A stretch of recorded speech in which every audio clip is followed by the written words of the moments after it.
अपनी लैंग्वेज का सबटाइटल आप सेटिंग्स से चेक कर सकते हो। अगर आपकी लैंग्वेज नहीं है तो कमेंट करके लैंग्वेज बता दीजिएगा, मैं सबटाइटल इनेबल कर दूंगा।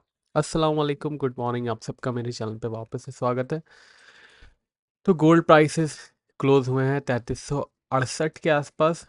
पिछले 2 दिन से थर्सडे फ्राइडे गोल्ड प्राइसेस में आप देख सकते हो कोई भी रेंज नहीं है, और एक जो है बिल्कुल कंफ्यूज्ड स्टेट में गोल्ड प्राइसेस बंद हो रहे हैं।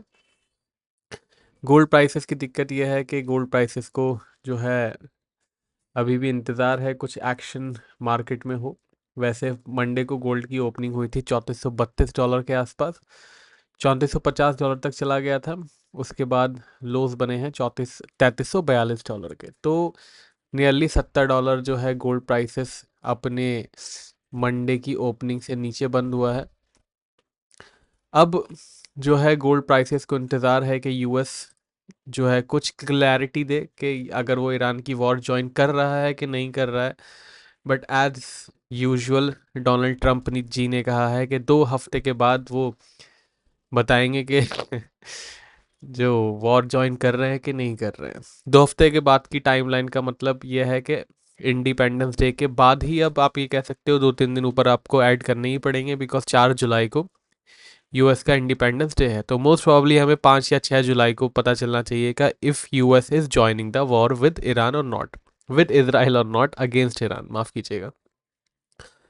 बट जिस तरीके से इसराइल पे पाउंडिंग हो रही है ईरान के मिसाइल्स की, और जब अगर आप मेरे टेलीग्राम चैनल पे हो तो मैंने आपको बताया भी था उनका जो स्ट्राइक रेट है वो भी बढ़ गया है, और जो उनके म्यूनिशन है इसराइल के इस ईरान के मिसाइल को शूट करने के, वो भी कम होते जा रहे हैं। कुछ रिपोर्ट्स आई थी, इनफैक्ट इसराइल के पेपर्स में ही एक ये न्यूज़ आई थी कि हो सकता है कि जिस तरीके से मिसाइल आ रहे हैं उससे म्यूनिशन थोड़े से कम हो जाए।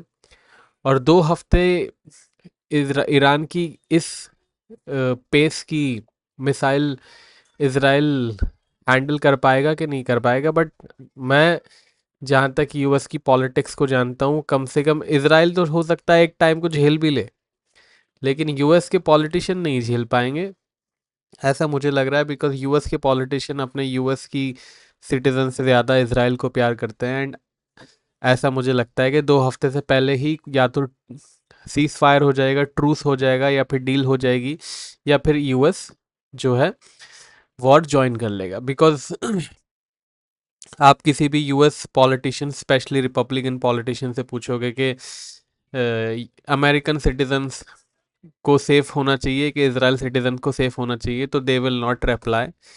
नॉर्मली आप वर्ल्ड के किसी भी सिटीजन से आप पूछ लोगे, किसी भी लीडर से कितना भी करप्ट हो आप पूछ लोगे कि आप उसके देश के सिटीजन पहले सेफ हो कि दूसरे देश के सिटीजन, वो हमेशा ये कहेगा कि पहले उसके देश के होने चाहिए।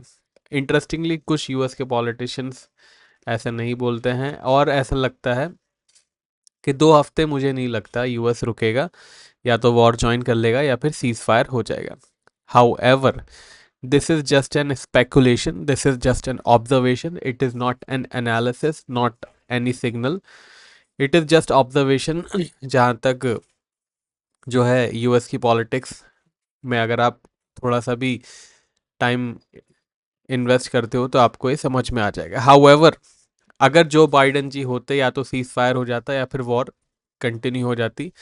Donald Trump is kind of holding the war. 2019 में भी मुझे याद है जब उनकी फर्स्ट टर्म में प्रेसिडेंसी में ईरान के एक जनरल को असैसिनेट किया था यूएस ने, और उसके बदले में ईरान ने यूएस के बेस पे हमला कर दिया था। और उस टाइम भी US was about to go to war, but Donald Trump did not go to war, और उन्होंने सैंक्शन से काम चला लिया था। जबकि यूएस के बेस पे हमला हुआ था, और आई थिंक उसमें एक सोल्जर मारा भी गया था। 2019 का इंसिडेंट मैं आपको आपके साथ शेयर कर रहा हूँ। तो अभी 2025 में यूएस का तो कोई मतलब है नहीं, बस ये है कि पार्टी इसराइल की ज्वाइन करनी है कि नहीं करनी, that he will have to decide. But 2 हफ्ते अगर ये इसी तरीके से मिसाइल ईरान पे आते रहे, और इसराइल भी ईरान पे, ऐसा नहीं है कि इसराइल चुप बैठा है, इसराइल भी अपने फाइटर प्लेन से उसकी मिलिट्री इंफ्रास्ट्रक्चर, ईरान के मिलिट्री इंफ्रास्ट्रक्चर पे हमले कर रहा है, और उसमें भी सिविलियन मारे जा रहे हैं। जस्ट एक बता दूं कि सिविलियन ईरान में ज़्यादा मारे जा रहे हैं और इसराइल में कम मारे जा रहे हैं। तो there is that is the fact. और बाकी देखते हैं 2 हफ्ते में क्या होता है। बाकी कुछ भी अगर सिग्निफिकेंट रहेगा तो मैं आपको अपने टेलीग्राम चैनल पे बता ही दूंगा, जैसे कि मैं रोज़ बता रहा हूँ आपको। मेरे टेलीग्राम का एड्रेस आपको स्क्रीन पे दिख रहा है। टेलीग्राम और व्हाट्सएप चैनल पे एक टाइम पे अपडेट आता है। दोनों का लिंक डिस्क्रिप्शन में है। ध्यान दीजिएगा, मेरे नाम से काफ़ी फेक चैनल्स हैं, तो ध्यान दीजिएगा, जेन्युइन वाला ही ज्वाइन कीजिएगा। अब आगे बढ़ने से पहले एक बार डेटा देख लेते हैं। बाकी कुछ भी स्टेटमेंट्स रहेगा तो आपको मैं सोशल मीडिया पे बता ही दूंगा, टेलीग्राम पे और व्हाट्सएप पे। तो मंडे यूरोप का, जर्मनी, स्पेशली जर्मनी का मैन्युफैक्चरिंग और सर्विसेज डेटा है। ब्रिटेन और यूएस का भी मैन्युफैक्चरिंग और सर्विसेज डेटा है। एग्जिस्टिंग होम सेल्स डेटा भी है यूएस का।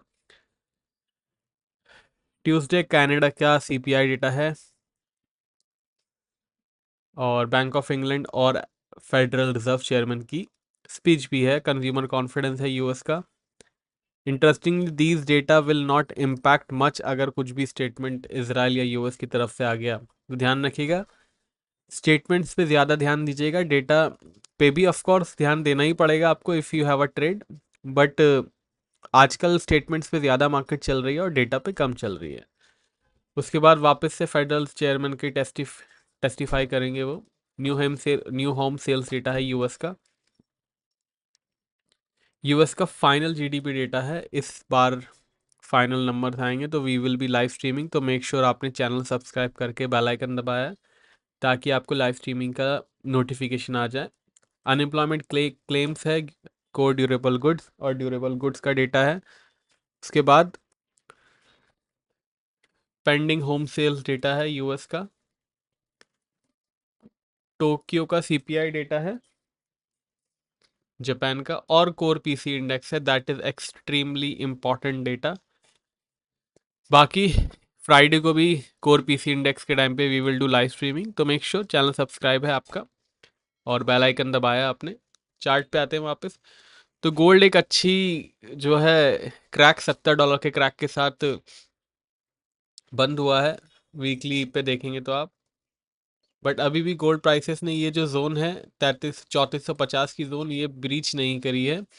2-3 बार आप देख सकते हो यहाँ पे हाई बना के एक बार नीचे गया, फिर दूसरी बार भी ये नीचे गया है। अब तीसरी बार ये नीचे जाता है कि नहीं जाता है, that we will have to see 3100 के आसपास। We will have to see के वापस से 3100 जा पाता है कि नहीं जाता है। बाकी कुछ भी रहेगा तो यू नो के अगर ट्रेंड बीच में चेंज होता है इंट्राडे का, तो मैं मार्केट कमेंट्री में आपको बता ही देता हूँ। तो जो जो मार्केट कमेंट्री है वो कम से कम गलत ट्रेड में तो नहीं फंसता है।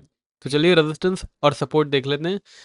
रेजिस्टेंस और सपोर्ट है इसका, पहले आपको सपोर्ट बता देते हैं। ये जो लोस बनाए थे मोरलेस, ये जो सबसे लोवेस्ट पॉइंट है ये है एक $3120 के आसपास और एक है $3150 के आसपास। तो ये $3120 का जो मेन क्रैक है, इसका सपोर्ट ले सकते हैं या फिर हम दूसरा सपोर्ट यहाँ का भी ले सकते हैं 3150 का। तो वी विल टेक 3150, बट ध्यान रखिएगा 3150 ब्रीच होता है तो उसके नीचे एक 3120 का भी छोटा सा सपोर्ट है। Current support at $3150। रेजिस्टेंस है आज का, यानी कि इस हफ्ते का, ये क्लोजिंग बेसिस की हम बात कर रहे हैं, ध्यान दीजिएगा। It this spike will not count because हम क्लोजिंग बेसिस की बात कर रहे हैं। सबसे हाईएस्ट क्लोजिंग हुई है $3432, तो 3440 कह सकते हैं। ट्रेंड पॉजिटिव जोन में ही है जब तक हमारे सपोर्ट के नीचे की क्लोजिंग नहीं हो जाती है। सिल्वर पे आते हैं, $36 के आसपास सिल्वर है। 3750 3730 तक की जो है हाई देख चुका है और क्लोजिंग देख चुका है $37 से ऊपर की। तो रेजिस्टेंस और सपोर्ट सिल्वर का क्या है, सिल्वर का जो सपोर्ट है वो तकरीबन 10% नीचे है, $33 के आसपास। रेजिस्टेंस है 3750 का। ट्रेंड पॉजिटिव ही है इसका भी, तो रखिएगा ख्याल। क्रूड ऑयल की तरफ चलते हैं। $74 के आसपास की क्रूड ऑयल ने क्लोजिंग दी है। मंडे को क्रूड ऑयल ने तकरीबन $77-78 के आसपास का हाइस बनाया था, फिर उसके बाद ही $68 के लोज बना दिए, वापस से ज़बरदस्त रिकवरी हुई। तो एक रोलर कोस्टर राइड तो है ही, बिकॉज ईरान इन्वॉल्व है तो होगी ही। सपोर्ट है $66 का, ध्यान दीजिएगा we are in weekly analysis, तो क्लोजिंग बेसिस लेवल हैं सारे। रेजिस्टेंस है $78। ट्रेंड पॉजिटिव ही है तो रखिएगा ख्याल। बाकी पेड सर्विसेज की जानकारी के लिए आप मेरी टीम का व्हाट्सएप नंबर डिस्क्रिप्शन से ले सकते हो। और वीडियो पसंद आया हो तो लाइक शेयर कमेंट करके जाइएगा। अपनी लैंग्वेज के सबटाइटल देखने हैं तो नीचे कमेंट कर दीजिएगा, मैं नेक्स्ट वीडियोस में आप इनेबल कर दूंगा और इसमें भी ऑफ कोर्स इनेबल कर दूंगा। Thank you for watching. अब मिलेंगे मंडे, तब तक के लिए टेक केयर, बाय बाय।